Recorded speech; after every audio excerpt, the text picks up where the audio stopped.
بات آئی، جب پاکستان کی سالمیت کی بات آئی، جب کشمیریوں سے اظہار یکجہتی کی بات آئی، تو میں خراج تحسین پیش کرتا ہوں کہ پوری پارلیمنٹ ایک نقطے پہ متفق تھی، تمام ادارے ایک نقطے پہ متفق تھے اور پوری قوم ایک نقطے پہ متفق تھی۔ میں خراج تحسین پیش کرتا ہوں پوری قوم کو اس شاندار کامیابی پر۔ لیکن میں یہاں پر یہ ضرور کہنا چاہوں گا کہ آج کشمیریوں نے جس طرح سے مودی کے اقتدار میں بالخصوص یوں تو 71 سال سے کشمیری قربانیاں دے رہے ہیں تسلسل کے ساتھ، یوں تو 71 سال سے کشمیری بھارتی بربریت اور جبر کا شکار ہیں، چونکہ آپ کے پاس موجود ہیں، یہاں 47 کے ماہرین بھی موجود ہیں جو اس جبر کا شکار ہوئے، یہاں پہ 93 کے بھی موجود ہیں، یہاں 65 کے بھی موجود ہیں، 90s کے بھی موجود ہیں، یہاں پہ وہ سب اس ہندوستان کی بربریت کی نشانیاں ہیں جو یہاں پہ ماجرین کی صورت میں موجود ہیں۔ ہر عہد میں بربریت ہوئی، لیکن اس عہد میں جتنے خوفناک طریقے سے مودی نے طاقت کے بل بوتے پر، کبھی طاقت کے بل بوتے پر قوموں کو فتح نہیں کیا جا سکتا۔ اگر طاقت کے بل بوتے پر کیا جاتا تو عراق سے امریکہ جیسی سپر پاور کو نہ بھاگنا پڑتا ہے، افغانستان سے آج معافیاں مانگ کر کمپرومائز کرنے کی طرف نہ جانا پڑتا، ویتنام سے امریکہ جیسی طاقت کو نہ بھاگنا پڑتا، اسی طرح سے شام میں وہاں سے اس کو نہ بھاگنا پڑتا۔ لیکن میں یہ بات کہنا چاہتا ہوں کہ کشمیریوں کو تم طاقت کے ذریعے 7 لاکھ فوج کے ذریعے اگر غلام رکھنا چاہتے ہو تو یہ بات یاد رکھو کہ جب تک ایک بھی کشمیری زندہ ہے اللہ کے فضل و کرم سے وہ اپنے بنیادی حق کے خود ارادیت کے لیے لڑتا رہے گا۔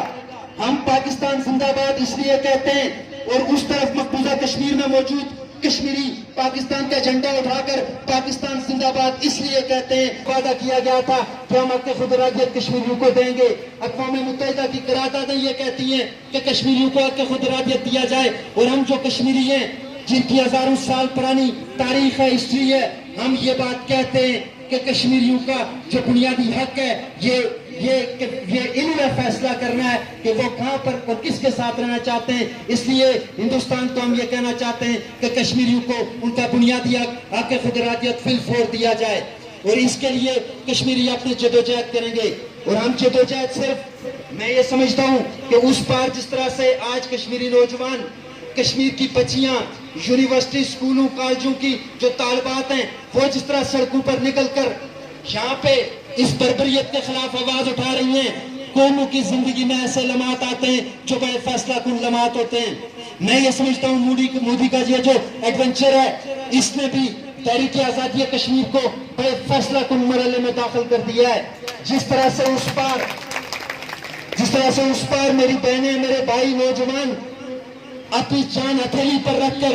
وہاں پر باہر نکلتے ہیں، ہاتھوں میں پتھر اٹھا کر نعرے لگاتے ہوئے وہ ہندوستان کی گولیوں کے سامنے کھڑے ہوتے ہیں، سینہ سپر ہیں، تو میں کشمیر کے نوجوانوں سے، جو آزاد کشمیر ہے اس کے نوجوانوں سے بھی یہ اپیل کرتا ہوں، جہاں پہ یونیورسٹیوں اور کالجوں میں پڑھنے والی اپنی بہنوں سے، ان طالبات سے اپیل کرتا ہوں کہ آپ بھی پوری قوت کے ساتھ، بغیر کسی اس بات کے کہ کون کس پارٹی کا ہے، یہ لوکل سیاست، یہ باتیں چلتی رہیں گی۔ میں آپ سب کو یہ کہوں گا کہ کشمیر کے ایشو پر آپ سارے لوگ متفق ہو کر، متحد ہو کر، ہاتھوں میں ہاتھ ڈال کے جس دن مقبوضہ کشمیر میں ریلی نکلے، یہاں پر باغ میں، آزاد کشمیر کے ہر ضلع میں اور جہاں بھی دنیا میں کشمیری موجود ہیں، میں اپیل کروں گا، کیونکہ آج سوشل میڈیا کا دور ہے، میری آواز دنیا میں جہاں جہاں کشمیری ہیں ان تک پہنچے گی۔ میں ان سے یہ اپیل کروں گا کہ آپ بھی اپنے سب کام چھوڑ کر اپنی ان بہنوں کے لیے، اپنے ان بھائیوں کے لیے جو ایک تسلسل کے ساتھ جبر کا شکار ہیں، اور پھر بالخصوص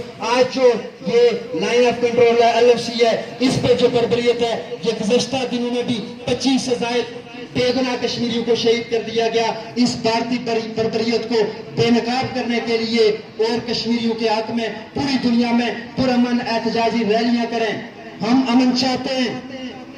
ہم کسی صورت کی جنگ کے حق میں نہیں ہیں۔ ہم کشمیری کسی صورت میں یہ نہیں چاہتے کہ مودی جیسے سرپر انسان کو چند سیٹیں جتوانے کے لیے، مودی کے لیے چاہے محض ایک الیکشن جیتنے کے لیے اس جیسا کمینہ آدمی میں نے اپنی زندگی میں اور تاریخ میں کہیں نہیں دیکھا کہ